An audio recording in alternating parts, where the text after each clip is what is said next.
구독과 좋아요는 사랑입니다. 여러분 반갑습니다. 말씀 창고의 서현 목사입니다. 오늘도 시청해 주셔서 감사합니다.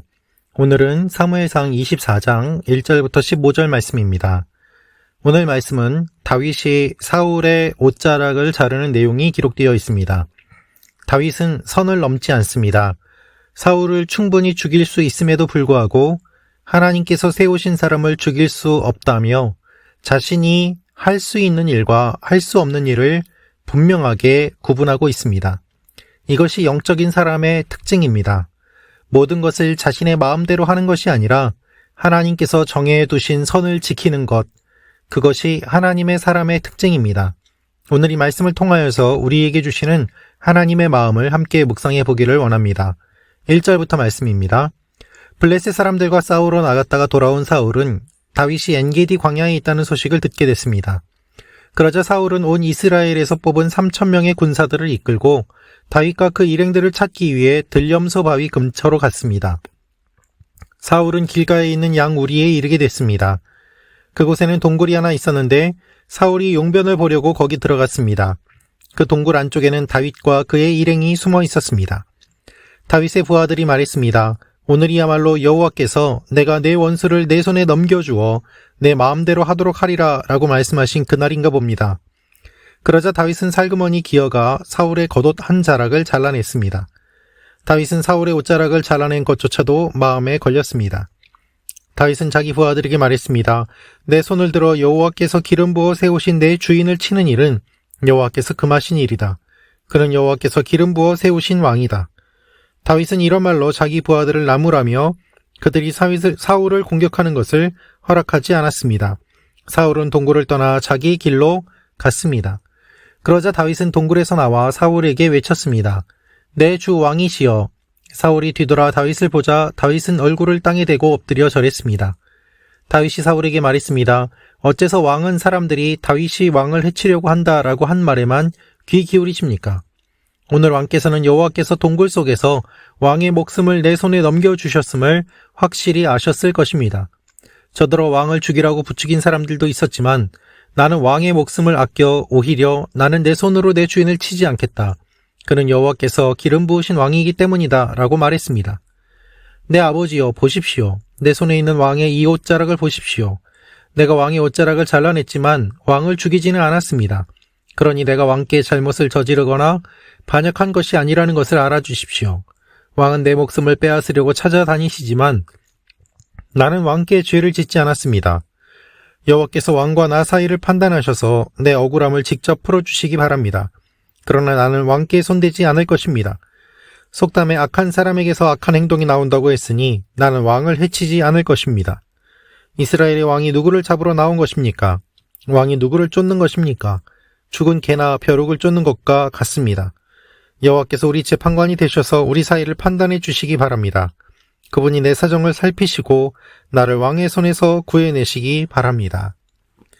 여러분 오늘 말씀을 보면 역설적이게도 사울이 다윗을 그렇게 죽이려고 찾아다녔는데 만나지 못했지만 다윗이 사울을 만나게 되고 사울을 죽일 수 있는 상황이 등장하게 됩니다. 사울은 다윗을 죽이려고 하였습니다. 다윗에게 기회가 찾아왔습니다. 다윗은 사울을 죽였을까요? 그렇지 않습니다. 오늘 말씀을 보면 사울이 3,000명의 군사를 이끌고 다윗과 그 일행들을 찾기 위해서 들염소 바위 근처로 갔습니다. 다윗을 따르는 사람들이 600여 명이었습니다. 사울은 3,000명의 군사를 이끌고 갑니다. 5배나 넘는 군사들을 이끌고 갑니다. 여러분 너무 과하지 않습니까? 사울은 어떻게 해서든지 다윗을 죽이고자 합니다. 완전히 죽이고자 합니다. 그저 생포하거나 혼내고 끝내는 것이 아니라 완전히 압도하고 죽이기 위해서 3,000명이라는 군대를 끌고 나아갑니다. 블레셋과 싸울 때는 몇 명을 데리고 나아갔을까요? 여러분 마치 외국의 이방 민족들과 싸울 때에 이끌고 가는 그 숫자만큼 사울은 다윗을 적으로 생각하고 다윗을 찾아 죽이려고 혈안이 되어 있는 것입니다. 그런데 오늘 말씀을 보면 역설적이게도 재미있는 상황이 등장하게 됩니다.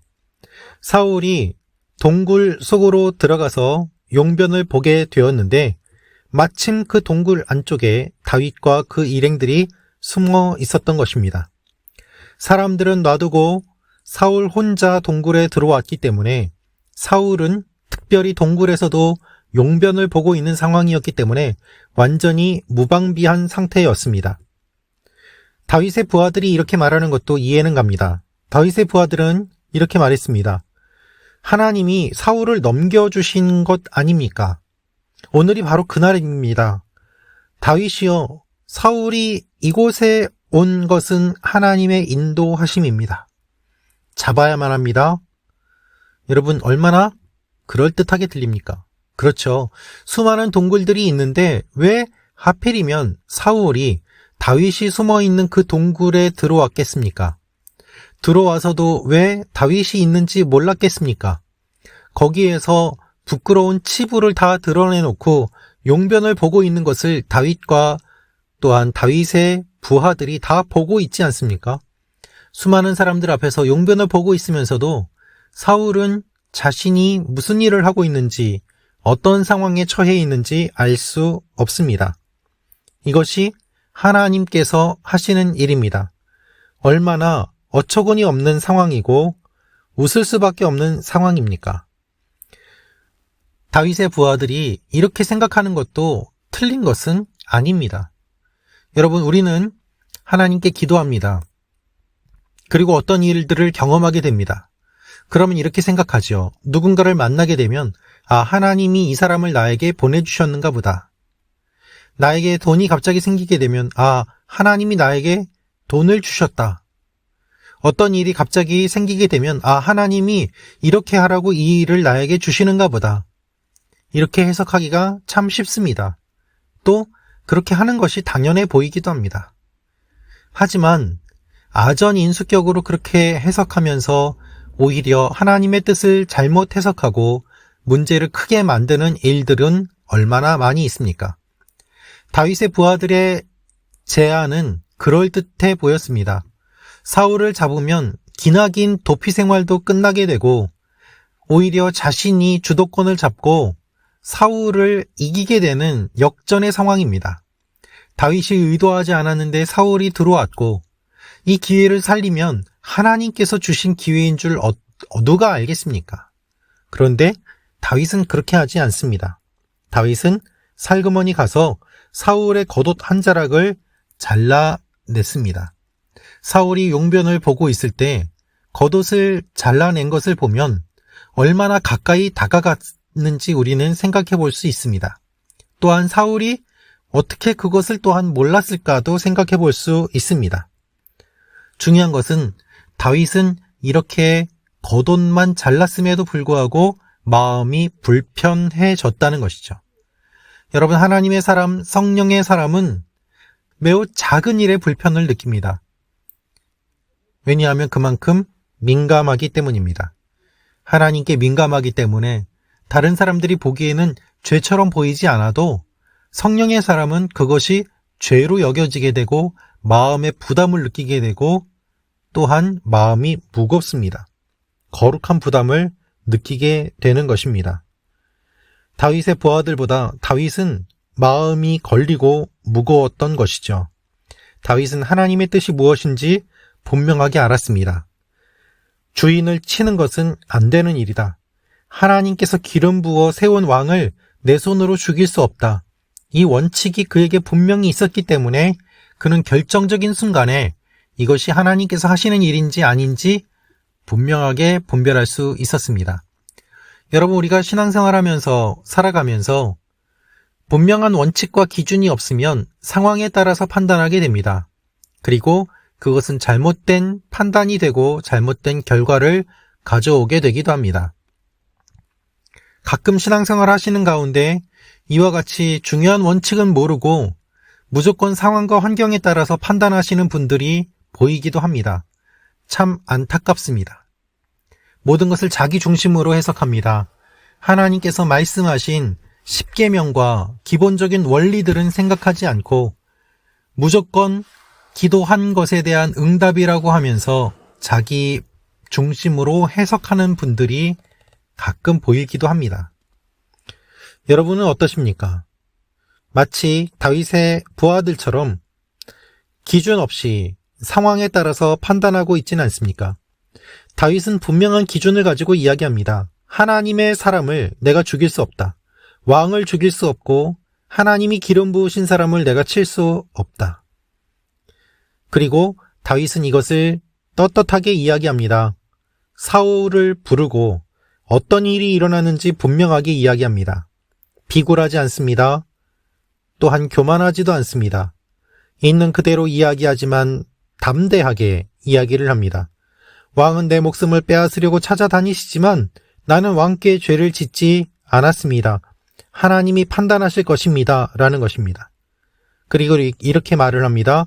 속담에 악한 사람에게서 악한 행동이 나온다고 했으니 나는 왕을 해치지 않을 것입니다.